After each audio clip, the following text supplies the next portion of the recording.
Bienvenue dans le courrier des lecteurs, le nouveau numéro, bien sûr. Alors, la citation de la semaine, c'est Cindy Saunders. Papillon de lumière, c'était une blague. Ben, moi, à mon avis, c'est carrément Cindy Saunders qui était une blague, à elle toute seule. Enfin bon. Allez, on va continuer avec le courrier des lecteurs. Swan Rockstar. Bravo Swan, la nouvelle star 2009, c'est toi. Quand tu chantes, les poils se dressent. Ben, j'irai pas jusque-là, moi. J'irai pas que les poils se dressent. D'ailleurs, ni autre chose. Série en baisse, j'ai été déçu par les 2 derniers épisodes de Femmes de loi. Depuis le départ d'Ingrid Chauvin, la série perd en qualité. Elle était où la qualité avant, quand elle était là? Non, parce que bon. Amitié Express, je tiens à féliciter les candidats Jean-Luc et Caroline du jeu Pékin Express. En peu de temps, ils ont su mettre leur rancœur de côté, se sont liés. Je leur souhaite d'aller jusqu'au bout de l'aventure.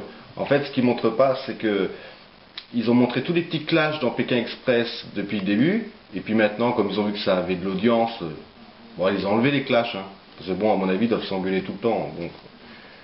Mais bon, c'est pas le principal dans Pékin Express. Dans Pékin Express, le principal, c'est les paysages, c'est pas les candidats. Mais enfin, on est pour Sébastien et Houssine, j'espère qu'ils vont gagner. Avis partagé sur l'Eurovision. Non seulement l'Eurovision était de grande qualité cette année, mais je voudrais dire un grand merci à Julien Courbet ainsi qu'à Cyril Hanouna pour leurs commentaires. C'est vrai que cette année, au moins, on a bien rigolé parce que entre les parodies Ultra Dance que j'ai fait, entre les petits morceaux, et puis les commentaires d'Hanouna et Courbet, non, c'était bien cette année, c'était mieux que l'année dernière. Et puis bravo quand même à Patricia Cass, bon, ça remonte, mais c'est pas grave. Les trolls, j'adore les commentaires de la voix off d'Adiné presque parfait. Ouais, si tu pouvais mettre tes commentaires en off aussi, c'est bien. Honte à W9 qui a arrêté la magnifique série Undo Stress pour Buffy contre les vampires. Bah, échanger de la dope contre du culte, à mon avis, c'est pas tellement honteux. C'est surtout quand ils font l'inverse que ça devient honteux. Allez, moins belle la vie. J'adore le magazine mais je trouve qu'il est trop pollué par Plus belle la vie. Pourtant, il me semble que l'actu télé est assez riche pour trouver des sujets plus intéressants. Bah oui, c'est Plus belle la vie, donc obligatoirement, c'est pollué. Acheter. Sans voix, je suis consterné et navré devant le manque de culture élémentaire des candidats de Qui veut gagner des millions. Ne pas connaître Moïse ou ne pas savoir que le tunnel de Fréjus relie la France à l'Italie, je reste sans voix. Ouais. Encore une ingénue qui veut faire son intéressante, quoi. Il faut arrêter tout de suite, quoi. Je savais même pas que le tunnel de Fréjus ça reliait la France à l'Italie, et puis de toute façon je m'en tape, quoi. Je le prends jamais.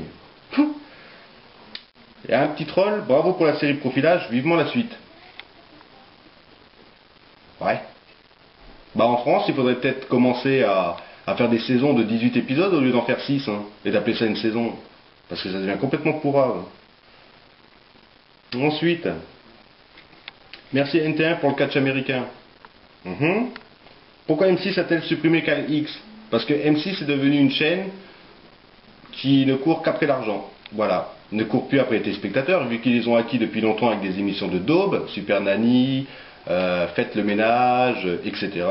Donc ils n'ont plus besoin de plaire aux téléspectateurs, donc ils s'en foutent, quoi. De toute façon, vous étiez 3 devant KX, vu que tout le monde a découvert la série sur W9. Ensuite, le 20, Claire Chazal est une bonne présentatrice. Sauf que prononcer jusqu'à 23 durant le journal de 20 heures laisse supposer qu'elle ne possède pas très bien son texte. Mais c'est pas son texte qu'elle ne possède pas bien, c'est la langue française. Parce qu'après le E, il y a le F, il y a le G, il y a le H. Claire Chazal, elle s'est arrêtée au E, donc ne lui en voulez pas. On va l'appeler pour qu'elle fasse 23A dans le prochain journal. Ensuite, ras-le-bol, un message à propos de l'émission Les 100 plus grands, animé par Christophe de Chavannes. J'en ai marre de voir et revoir les mêmes extraits, ça devient lourd, n'est-il pas possible d'imaginer de nouveaux divertissements? Bah non, c'est pas possible. Faut pas trop en demander à TF1 non plus, et oh. Les 100 plus grands, il y a quand même 100 plus grands mongols qui regardent cette émission. Donc pourquoi faire autre chose? Et puis si ça vous plaît pas, il n'y a plus qu'une chaîne en France, ils en ont plein. Faut arrêter de se plaindre avec ces trucs là, zapper, et j'aime pas, et j'aime. Il y a d'autres chaînes, je sais pas. Ah là là. Dimanche à Wisteria Lane. En attendant la nouvelle saison, quel plaisir de retrouver nos Desperate Housewives sur M6 et dimanche après-midi. On parle de quelle nouvelle saison? la 4, la 5, la 6.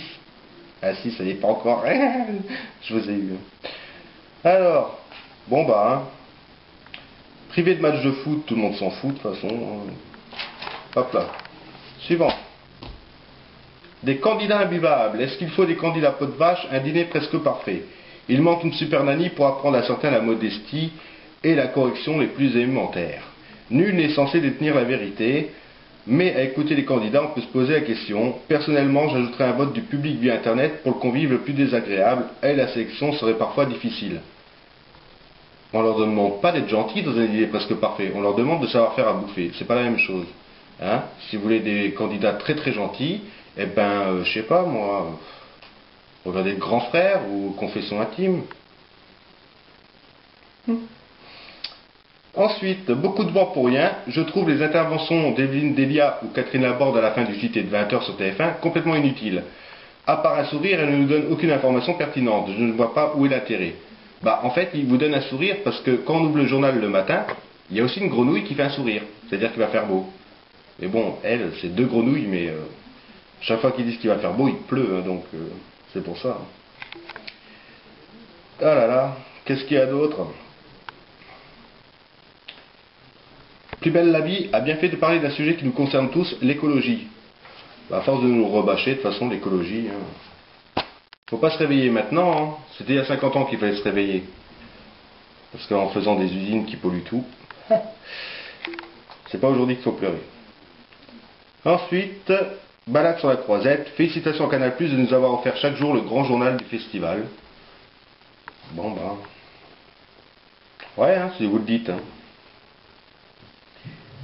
Ah, captivant, tous les samedis j'entends mot de passe, animé par Patrick Sabatier, avec impatience. Ce jeu est intelligent et prenant. Ils n'auraient pas supprimé Pyramide, bah c'est exactement le même jeu. Donc, à part retrouver Sabatier, on retrouve rien d'autre de nouveau. Enfin, Sabatier n'est pas nouveau non plus. Hein. Et ben voilà, on a fait le petit tour du courrier des lecteurs. Je vous l'ai dit, défoncez-vous, racontez plus de conneries. C'est incroyable. Allez, ciao, et puis à la prochaine.